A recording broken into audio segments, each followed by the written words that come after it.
So, here you are, vigilant, narrowly focused. How's I don't give a fuck going?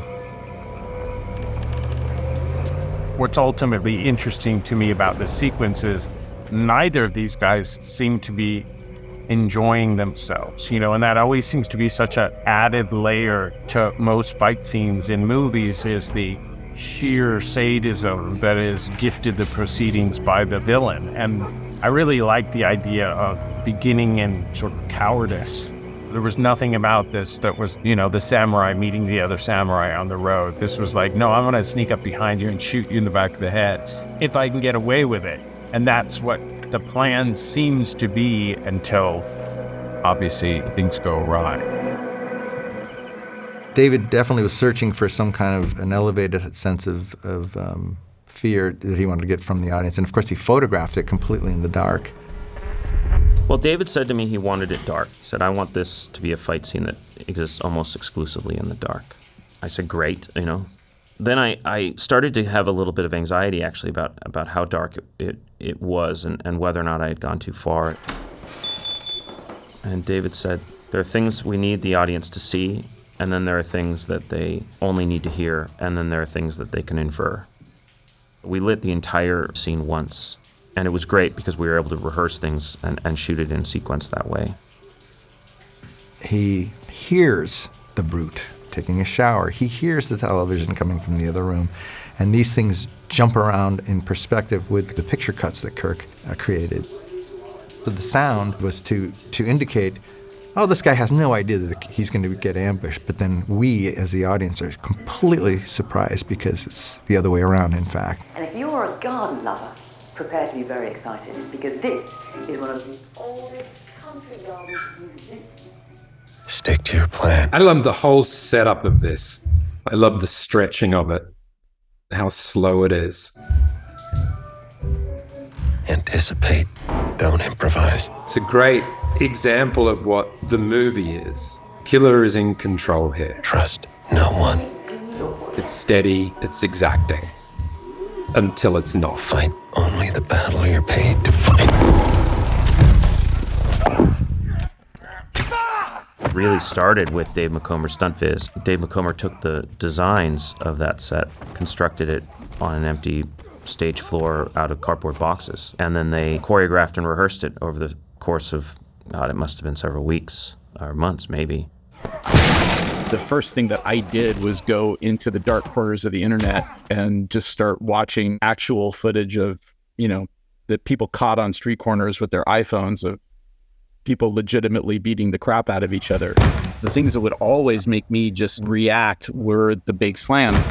I talked to Don about creating these wild floors that we could pull out and throw 8-inch pads in with high-density foam that had been scenic to look like the floor, and then put Sala on a dead man line so that his chest would just kiss Justin's when they would hit the ground.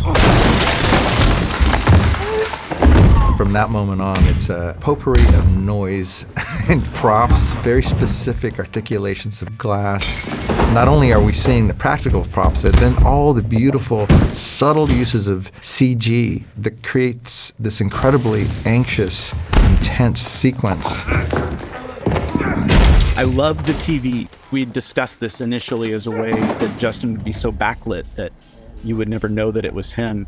We were having issues with the power center in the TV. When Justin hit it, it would shut the TV off completely. So we had to find TVs where the power source was off center. The beginning of this whole thing was, how do we have a fight that really looks like hand-to-hand combat? And then I kind of threw in this thing at the last minute, which was, they got to keep it quiet.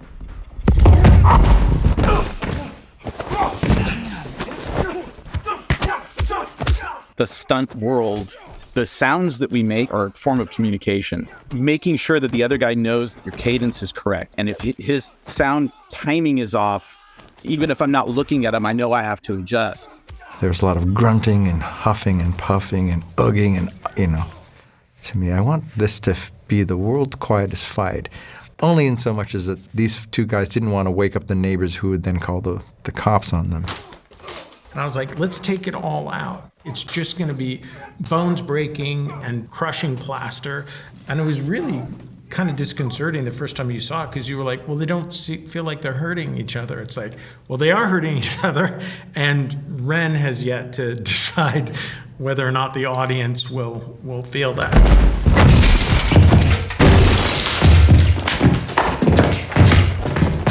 David really wanted to hear the difference between the weight of these two men. Sala is 250 pounds. He's just pure muscle, and I want to feel that house on its stilts, creaking and groaning. And then we'd add low frequencies to Sala so that when he moved, it was like, oh my God, this guy's a menace. The relentlessness and the exhausting nature of the fight, just the brutality of it, is enjoyable, I think, more when you get built-in pauses.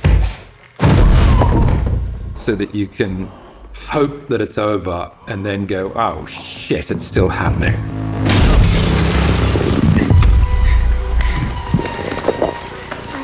Then when the tables are turned and the killer grabs the poker iron and starts swishing it, then it's a dangerous sound that he finally possesses.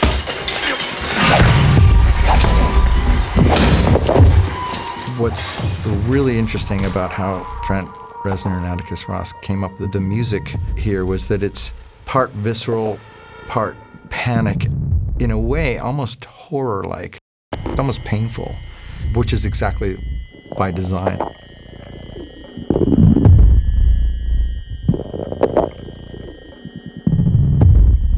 Beautiful, evolving, hypnotic in a way, rhythm. When we did the first rehearsals, Michael ran around the corner of the kitchen, and then the gunshot goes off, and Michael said, it just feels kind of stupid that I'm just sitting here. Can I reach into the drawer and look for a weapon? And David said, yeah, that's fine. And the drawers on David's sets are always dressed. The kitchens are ostensibly functional kitchens. So Michael reaches in and he pulled out the cheese grater and he gave that kind of that amazing face. And David said, okay, great, take every prop out of that drawer except the cheese grater. We're going with it. David was like, what if we made it sound like it's a beautiful knife coming out of the drawer, as if it's going to save him like something from Lord of the Rings. Shing! And then he throws it and it's the cheapest cheese grater.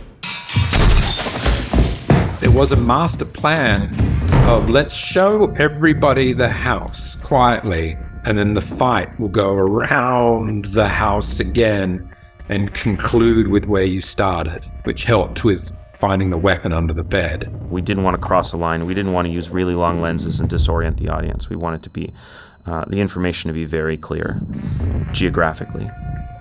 I thought that each room should have a distinct color tone. And ultimately, we decided that the bathroom should be the brightest.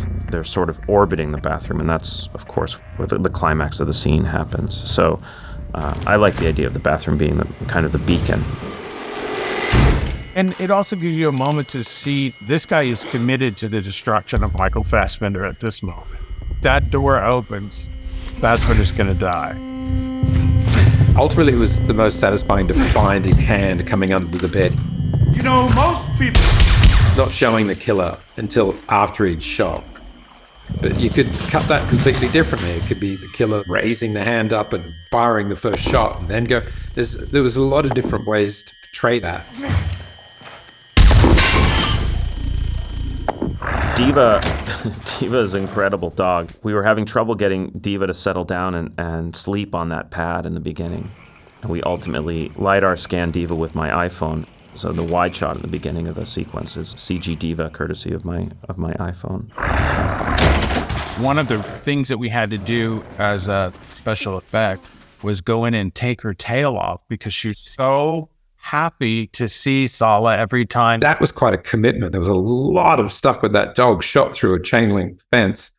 So it was no easy task to remove a wagging tail. David was obsessed with Nanman. He's going to chase the killer, and I want to hear the character of the dog when he comes up to the brute and sees that the brute is dead. I want to feel the dog being sad. And then turns to the killer. You are the one that did this. and this whole series of snarls, and Fincher couldn't get enough chomp. Molotov Cocktail was fun. The wick actually here is CG. The electricians built an LED wick that is doing interactive lighting. He got really, really close to throwing that thing through the broken window that's in the door. He's an athlete, yeah, for sure.